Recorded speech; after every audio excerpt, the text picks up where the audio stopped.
और आइए अब आपको सीधा लिए चलते हैं राजधानी भोपाल, जहां पर गृह मंत्री doctor Narottam Mishra press conference कर रहे हैं।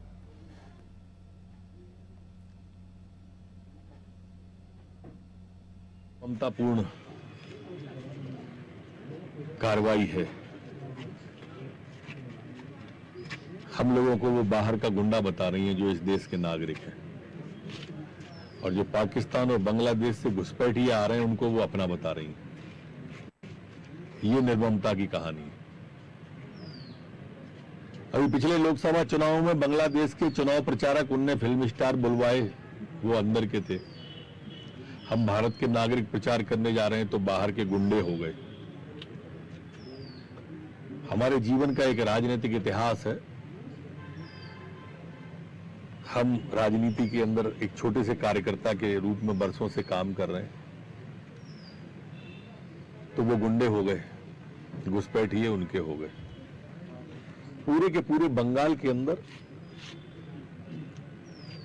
भय का वातावरण माफियाओं के माध्यम से निर्ममता दीदी ने बना के रखा है। ममता जी की प्राण उन माफियाओं में बसते हैं, माफियाओं के प्राण वहां के प्रशासन पुलिस में बसते हैं। और इसलिए मैं प्रशासन और पुलिस के लोगों को भी आगाह करना चाहता हूं कि दुनिया की कोई ताकत अब बंगाल में ममता की सरकार को नहीं बचा सकती। जनता ने मन बना लिया है, उसे हटाने का उनका जाना तय है। और इसलिए अधिकारी, कर्मचारी, पुलिस के लोग तृणमूल के कार्यकर्ता बन के कार्य न करें, नहीं बहुत दिक्कत आएगी बाद में। सर, ड्रग्स माफिया और आगे की तैयारी की जा रही है कि ड्रग्स माफिया को नकेल कसेंगे। नशा एक समाज को लिए बहुत ही कलंकित चीज है। नौजवान गुमराह हो जाता है, भटक जाता है। नशे की लत के कारण ही लव जिहाद जैसे प्रकरण भी आते हैं सान में। छोटे बच्चे बच्चियों को ड्रग्स की तरफ आकर्षित करके फिर उनसे इस तरह के कृत्य करा देते हैं। और इसलिए हमने संकल्प लिया है कि प्रदेश के अंदर जो भी ड्रग्स माफिया होगा, नशे के कारोबार वाले लोग होंगे, उन पर कार्रवाई करेंगे।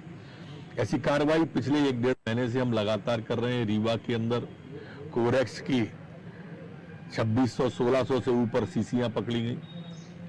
भांग का अवैध कारोबार सतना में, रीवा में पकड़ा गया। अभी हाल ही में भोपाल, इंदौर के अंदर भी इस तरह की हमने कार्रवाइयां की हैं।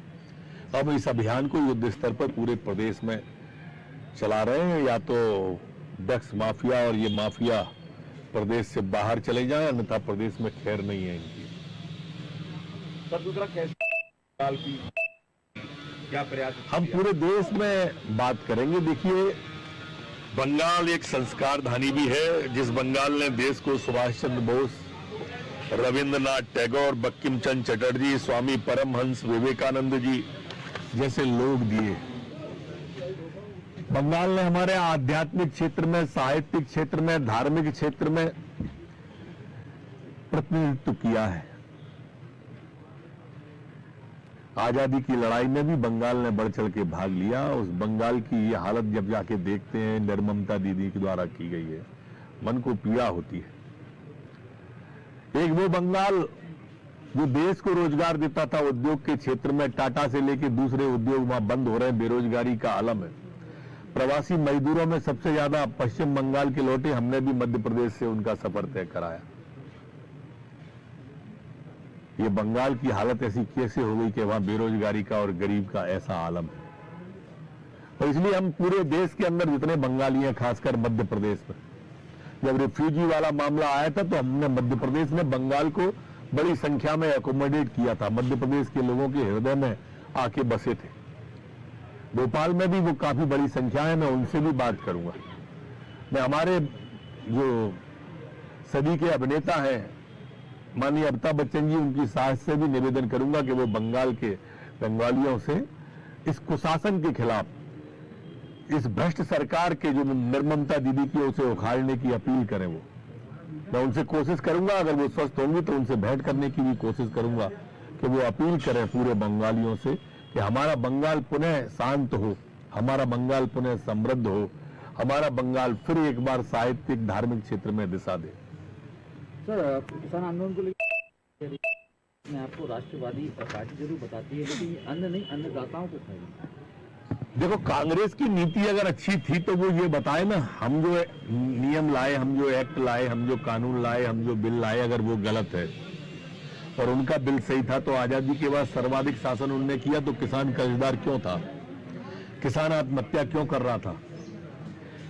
किसान कर्ज में पैदा होता था, कर्ज में जीता था, कर्ज में मरता था और विरासत में कर्जा अपने बच्चों के लिए छोड़ जाता था। ऐसा क्यों था?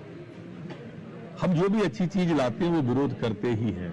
उन्होंने तो कुछ अच्छा किया नहीं, इसलिए वो अपने किए का तो कोई उदाहरण दे नहीं सकते, हमारा सिर्फ विरोध कर सकते। और ये भ्रम जो फैलाया उन्होंने, जो भय फैलाया कि मंडियां बंद हो जाएंगी, एमएसपी बंद हो जाएगी, ये गलत है। ये ऐसे ही है जैसे सीएए का विरोध उन्होंने किया था कि लोगों को 3 पीढ़ियों के कागज मांगेंगे और नहीं देंगे तो पाकिस्तान के लिए भगा देंगे। जैसे वो भ्रम दूर हुआ, ऐसे ये भ्रम भी दूर होगा। और हमारे कृषि मंत्री जी ने, प्रधानमंत्री जी ने, गृह मंत्री जी ने चर्चा के द्वारा उनसे कहा भी है कि ये जो है किसानों के हित का बिल है।